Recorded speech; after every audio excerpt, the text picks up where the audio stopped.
tumigil ka. Ano man ang ginagawa mo ngayon, tumigil ka sandali. Ang sasabihin ko ay hindi para sa lahat ng nakikinig, ngunit ito ay para sa iyo. May isang bigat na matagal mo nang dala na hindi nakikita ng mga tao sa paligid mo. Nakangiti ka minsan, nagpapatuloy ka. Ginagawa mo ang dapat gawin, ngunit sa loob mo ay may tanong na hindi maipaliwanag ng maayos. Bakit parang mas mabigat ang bawat hakbang mo kaysa sa inaakala ng iba? Bakit parang may pinto na hindi bumubukas kahit matagal mo nang kinakatok? Bakit parang may bahagi ng puso mo na pagod na sa paghihintay pero ayaw pa ring sumuko? Manatili ka rito kasama ko dahil sa dulo ng mensaheng ito, may kikilalanin kang mga palatandaan na matagal nang nasa harap mo.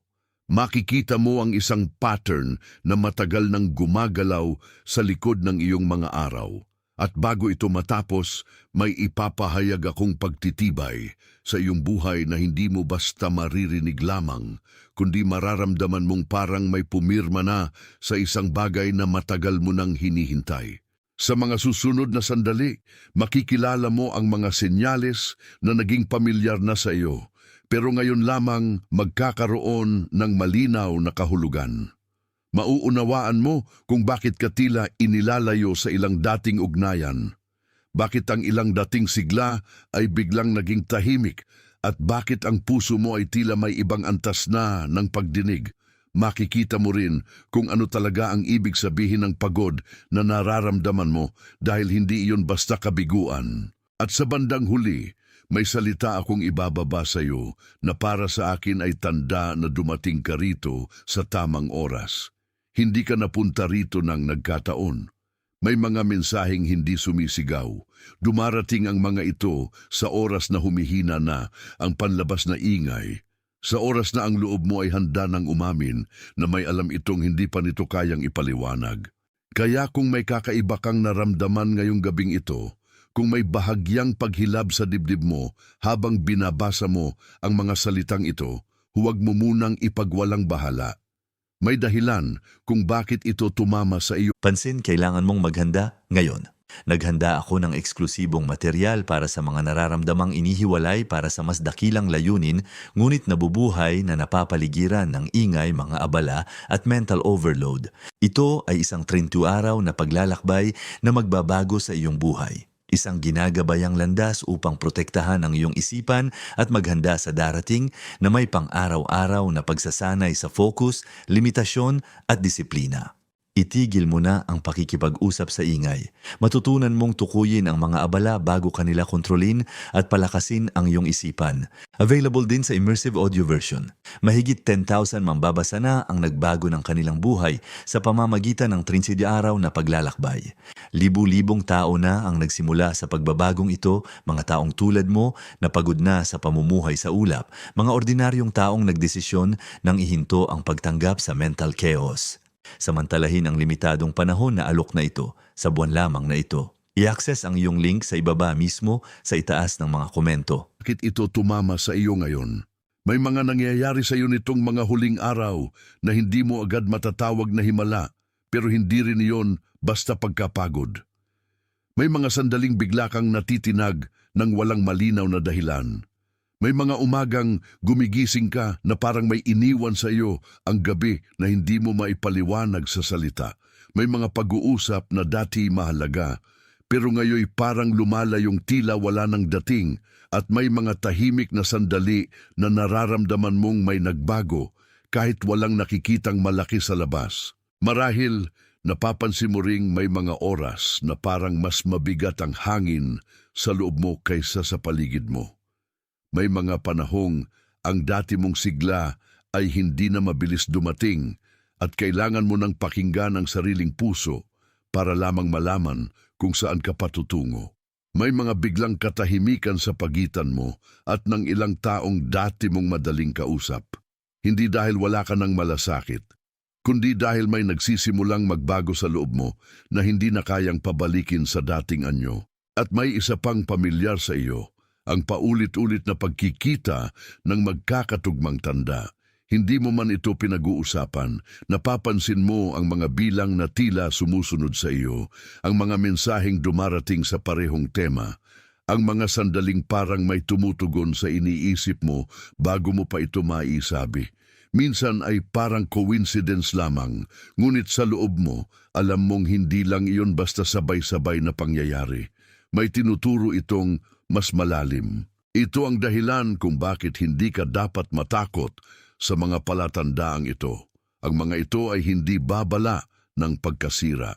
Ang mga ito ay kumpirmasyon ng paglipat. Kapag ang lumang paraan ng pagtakbo mo ay hindi na kasing angkop, hindi ibig sabihin ay naliligaw ka. Ibig sabihin ay may inihahandang mas totoo para sa iyo.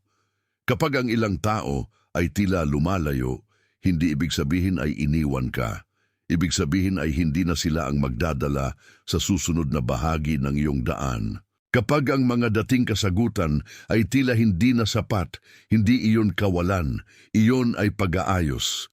At kung may isa man sa mga ito na tumama sa iyo, huwag mo munang bitawan ang sandaling iyon. Hayaan mo muna itong manatili sa dibdib mo. Minsan, ang katotohanan ay unang dumarating bilang pakiramdam bago ito maging malinaw na salita. Kung kahit isa sa mga iyon ay tumama sa iyo, kung may bahagi ng puso mo na bahagyang bumigat at bahagyang gumaan sa parehong oras, itype mo ang salitang 888. Ang 888 ay tanda ng pag-apaw, ng isang daloy na hindi na nagkukulang, ng isang panloob na pagsang-ayon na nagsasabing, oo, ito ay para sa akin. I-type mo ang 888 at pagkatapos ay bumalik ka agad sa akin. Ngunit may mas malalim pa kaysa sa mga palatandaang ito. Sa ilalim ng mga ito ay may isang pattern na matagal nang umiikot sa buhay mo. At kapag nakita mo ito, biglang nagiging malinaw kung bakit paulit-ulit ang ilang hapdi. Sa ilalim ng lahat ng ito ay isang ugali ng pagkapit sa mga bagay na matagal nang humina. Parang ikaw ay patuloy na humihila sa lubid na matagal nang nakalas sa kabilang dulo. Parang ang lakas mo ay napupunta sa pagpapanatili ng isang anyong matagal nang binabago ng buhay. Hindi ka tamad, hindi ka mahina, ngunit may isang bahagi sa iyo na natutong maniwala na ang pagpupumilit ay kapareho ng katapatan at ang pagtitiis ay kapareho ng pagiging tama. Kaya paulit-ulit mong nararanasan ang bigat ng pagkuha sa mga bagay na dapat ay natutunan mo ng bitawan.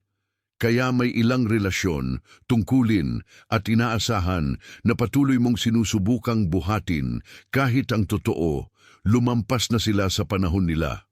Pinipilit mong magdala ng dalang hindi na kailangang dalhin.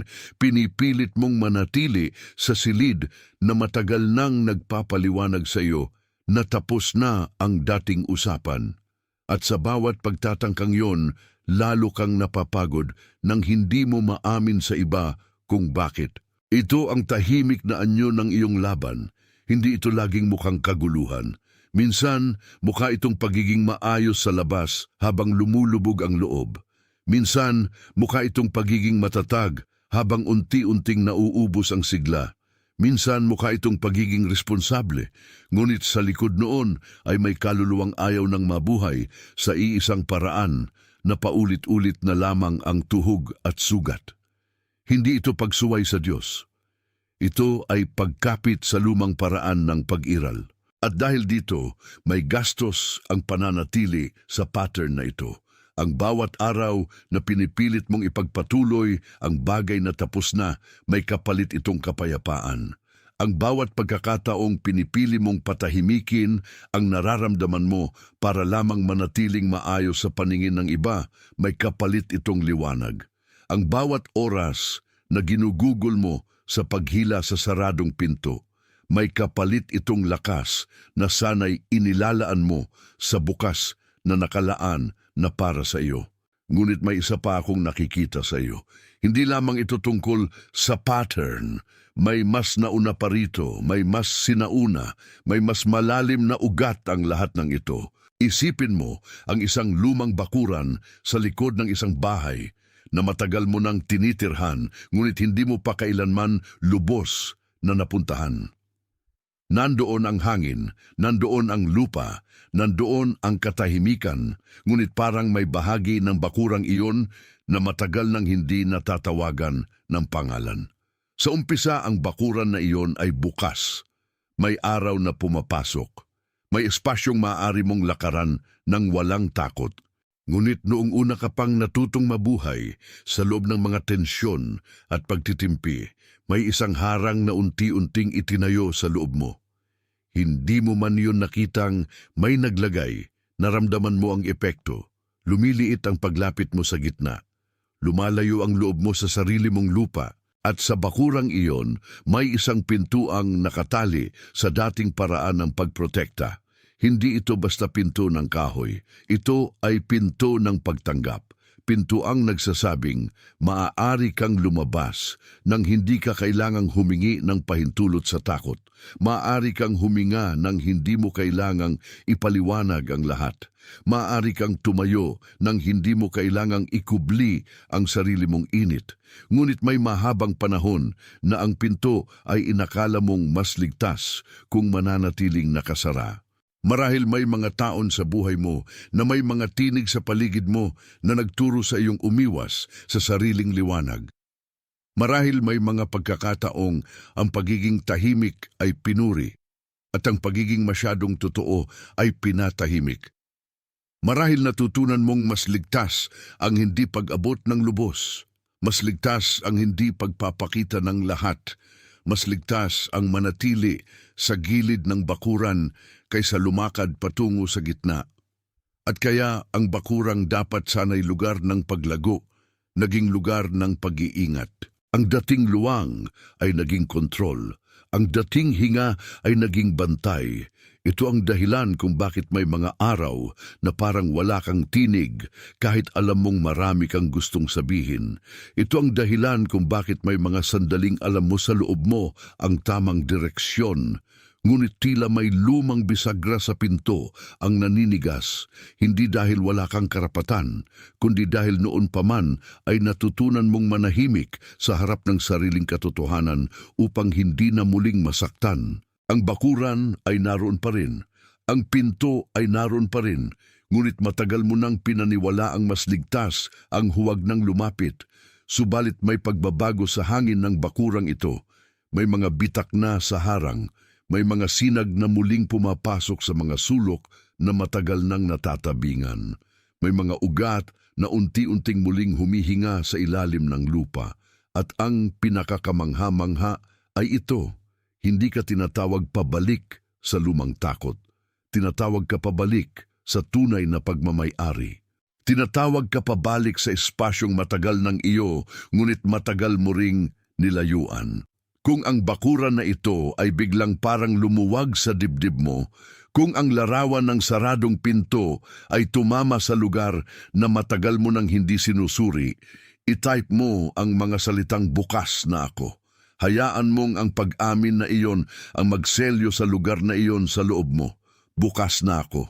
I-type mo yon at bumalik ka agad sa akin. At ngayon, pakinggan mo ito. Ang pagbabalik na hinihintay mo ay hindi isang listahan ng mga bagay na kailangan mong pilitin. Ito ay isang pag-uwi. Hindi ka tinatawag para magtrabaho ng higit pa para mapatunayan ang iyong halaga. Tinatawag ka para tumanggap ng mas malalim ng kung ano nang matagal nang inihahanda para sa iyo. Hindi mo kailangang dagdagan ang bigat mo para maging karapat-dapat. Hindi mo kailangang gawing mas mahirap ang landas mo para mapansin ka ng langit. Hindi mo kailangang ubusin ang sarili mo bago pa man maniwala na may nakalaan. Ang hinihingi sa iyo ay hindi higit pang pagpupunyagi, kundi mas tahimik na pagtanggap. Hindi higit pang pagtakbo, kundi mas tapat na pakikinig. Hindi higit pang paghawak, kundi mas maingat na pagbitaw. May dalawang maliit na gawain akong ibinibigay sa iyo, ngunit tandaan mo, hindi ito pasanin. Ito ay mga pananda. Ang una ay tinatawag kong unang selyo ng umaga. Bago mo kunin ang telepono o buksan ang ingay ng araw, huminga ka ng dahan-dahan at sabihing sa loob mo, ako ay hindi huli. Ako ay narito. Ako ay tinatawag. Hindi mo ito sinasabi para pilitin ang damdamin. Sinasabi mo ito para alalahanin ng loob mo na hindi ka humuhuli sa buhay. Kasabay ka ng pagdating ng itinalaga para sa iyo. Ang ikalawa ay tinatawag kong tahimik na pagsasauli.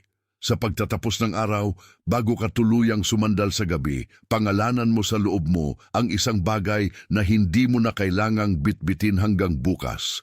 Isang alalahanin, isang pagkakasala, isang pagod na hindi mo dapat pinasan ng mag-isa. Sabihin mo, ito ay ibinabalik ko, hindi ito para sa akin. Sa ganitong paraan, natututo ang puso mong magtala ng hangganan ng may kapayapaan, hindi ng may takot. Ang mga ito ay hindi himalang gawa para magpakitang gilas. Ang mga ito ay mga gawi ng katiwala. Tinuturuan ka nilang bantayan ang ipinagkatiwala sa iyo nang hindi ka naging bilanggo nito. Tinuturuan ka nilang alagaan ang buhay mo nang hindi mo kailangang ipaglaban ang bawat himulmol ng iyong paghinga. Dahil ang totoo, ang isang taong sinusubukang mabuhay mula sa takot ay mabilis mapagod, ngunit ang isang taong natutong tumanggap unti-unting lumalalim, tahimik, totoo, buo. At habang naririnig mo ito, marahil may lumalambot sa isang bahagi ng iyong dibdib na matagal nang nakaigting, huwag mong pigilan iyon. Iyan ang bahagi mong natatandaan na hindi ka ipinanganak para mabuhay sa laging pagsisikip. Iyan ang bahagi mong marunong na umuwi. Kung may naramdaman kang pagsang-ayon sa loob mo, kung may isang tahimik na oo na hindi mo sinasabi ng malakas pero naroon, hayaan mong ang iyong amen ay maging walang salitang pagsang-ayon. Hindi bilang sukatan, hindi bilang bilang, kundi bilang patunay na narinig mo ang tama. Iyon ang iyong amen ng walang salita. Manatili ka pa ng kaunti.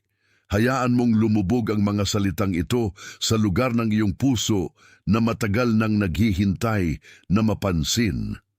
May mga bagay na hindi kailangang ipaglaban para lang maging totoo. May mga bagay na kailangan lamang kilalanin. May isang tao sa iyong buhay na pumasok ngayon sa iyong isip habang pinakikinggan mo ito.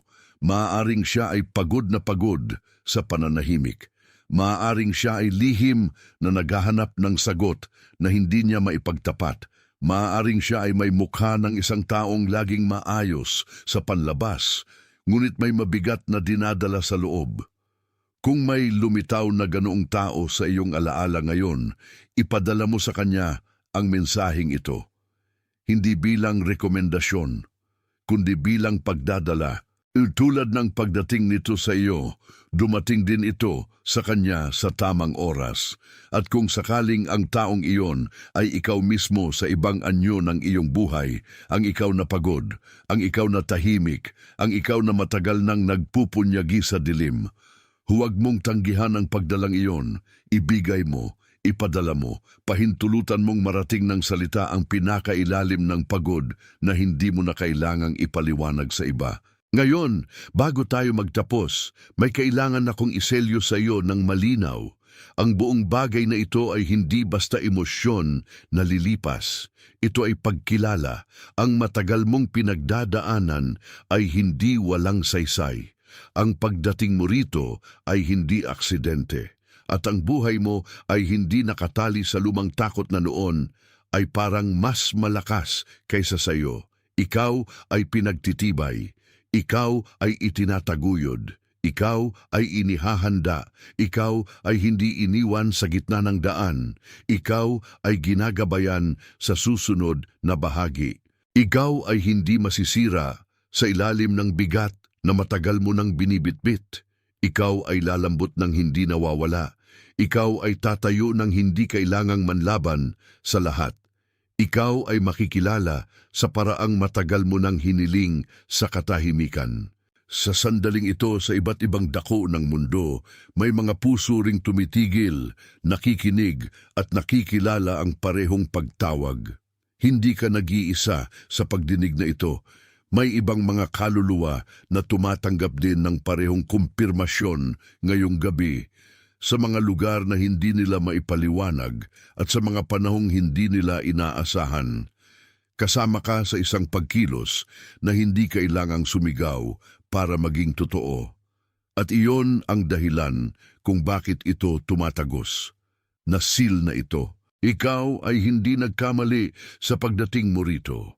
Ang pagtigil mo ngayon ay hindi aksidente at ang katahimikan na bumalot sa loob mo habang binabasa mo ang mga salitang ito ay may dahilan na mas malalim kaysa sa kaya ng kaba mong ipaliwanag.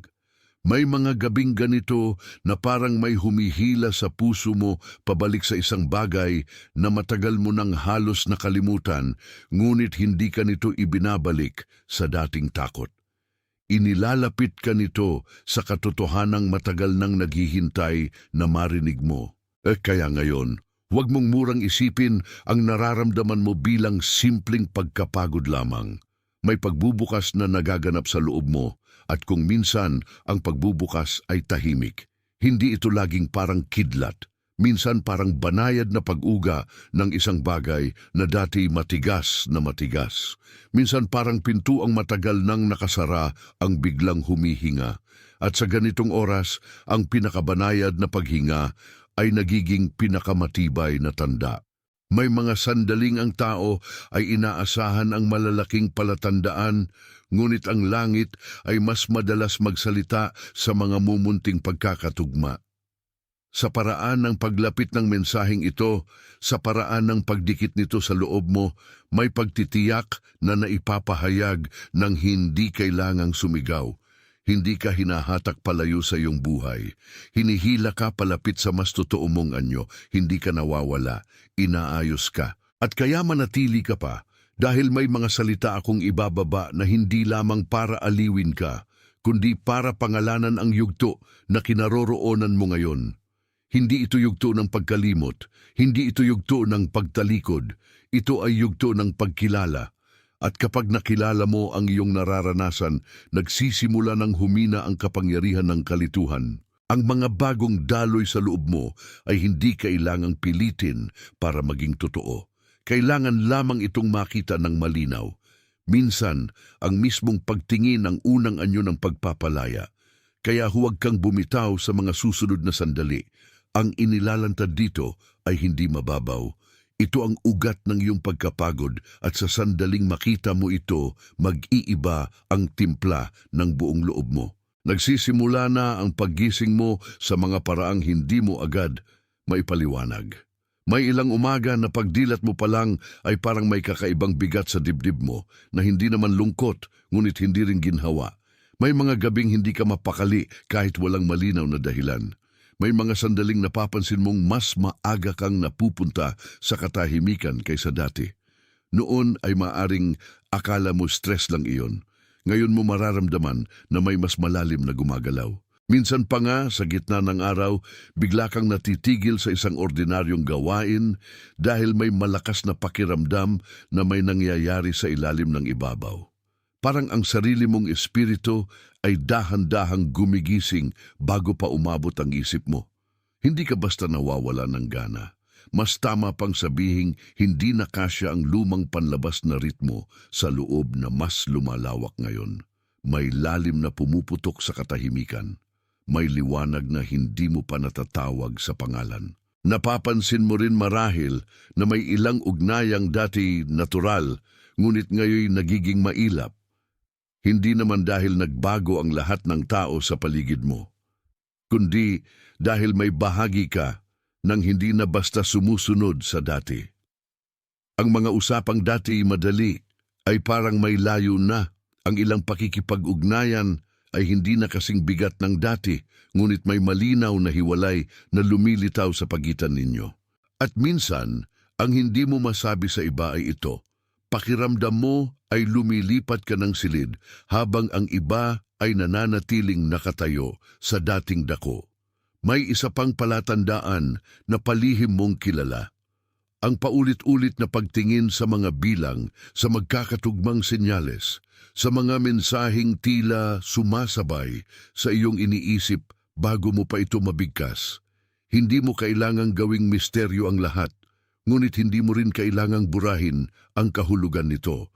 May mga pag-uulit na hindi lamang ulit. May mga pagtama na hindi lamang tsamba. Kung minsan, ang pagdami ng magkakaparehong tanda ay hindi upang lituhin ka. Iyon ay upang patunayan na may gumagalaw na mas organisado kaysa sa iyong pangamba. At dito, nagiging mahalaga ang pagtingin mo sa mga palatandaang ito. Hindi sila problema na kailangang sugpuin. Mga kumpirmasyon sila.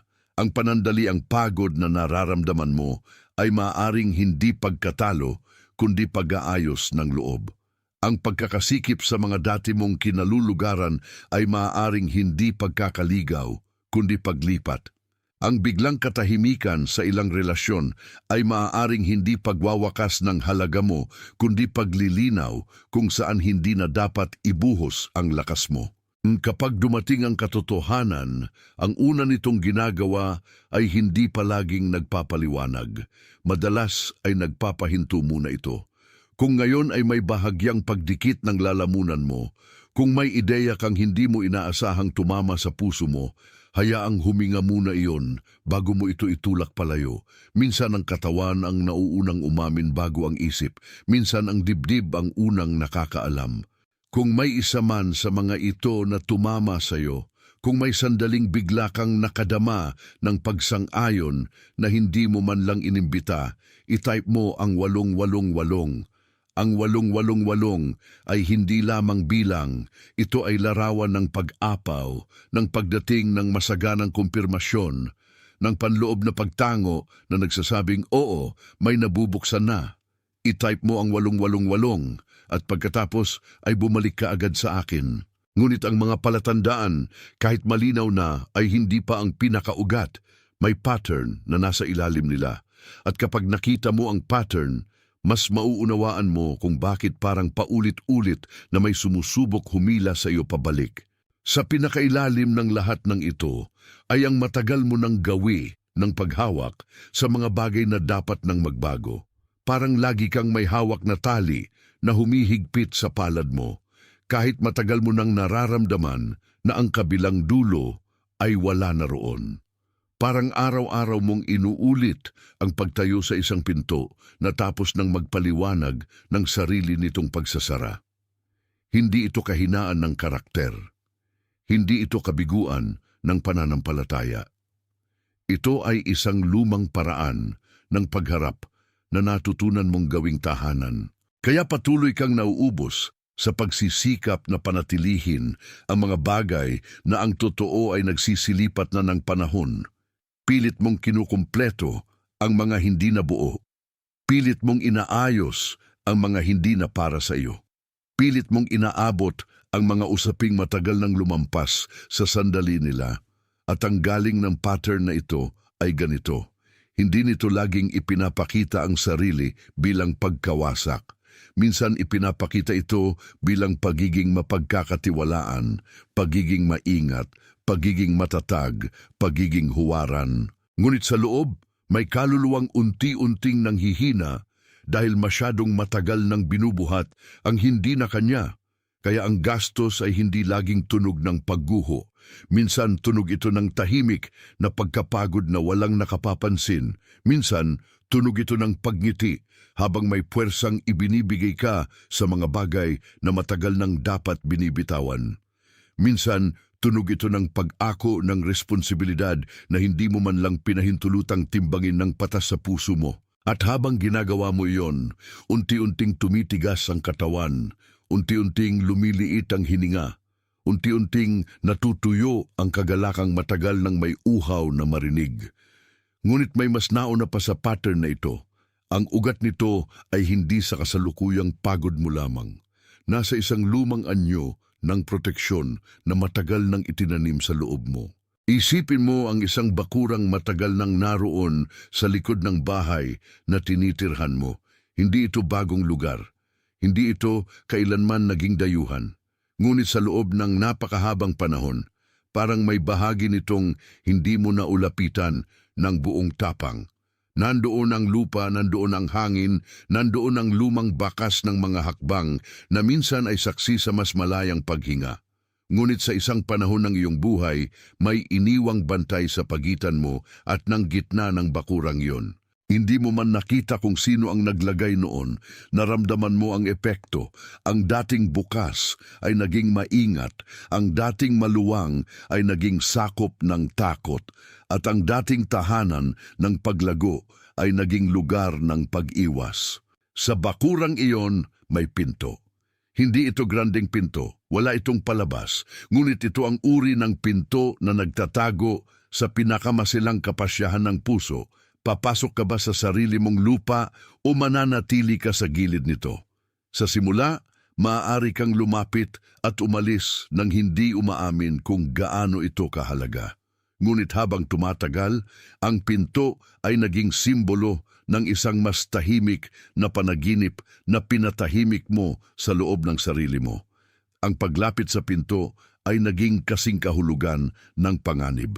Ang paglayo rito ay naging kasing kahulugan ng seguridad. At doon nagsimulang umiral ang lumang mekanismo ng buhay mo. Mas mabuting manatiling handa kaysa maging buo. Marahil may mga sandaling may mga taong naging maayos sa pakiramdam mo noong bata ka pa, ngunit hindi ka natutong maging malaya sa kanila.